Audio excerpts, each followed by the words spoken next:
నిజంగా ఎంత అన్యాయమైన దుష్ప్రచారం చేశాడు అని అంటే చంద్రబాబు నాయుడు గారు ముఖ్యమంత్రి కానంత వరకు కూడా వెంకటేశ్వర స్వామి ప్రసాదాన్ని ఎవరైనా ఇస్తే కళ్ళు మూసుకొని రెండు కళ్ళకు ఇలా ఇలా అద్దుకొని ఇలా తినే పరిస్థితి నుంచి వెంకటేశ్వర స్వామిని అగౌరవపరిచిన వ్యక్తి ఎవరైనా ఉన్నారు అని అంటే అది చంద్రబాబు నాయుడు గారు. వెంకటేశ్వర స్వామి ప్రసాదాన్ని ఆ ప్రతిష్టను దిగజార్చిన వ్యక్తి ఎవరైనా ఉన్నారు అని అంటే అది చంద్రబాబు నాయుడు గారు.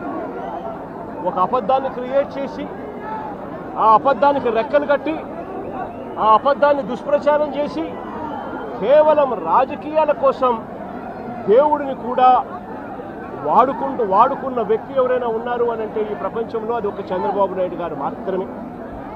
నిజంగా సిబిఐ ఇలాంటి చంద్రబాబు నాయుడు చేస్తూ ఉన్న ఈ అవాస్తవాలన్నీ, చంద్రబాబు నాయుడు గారు చెప్తా ఉన్న ఈ అబద్ధాలన్నీ కూడా అబద్ధమని చెప్పి తేల్చింది.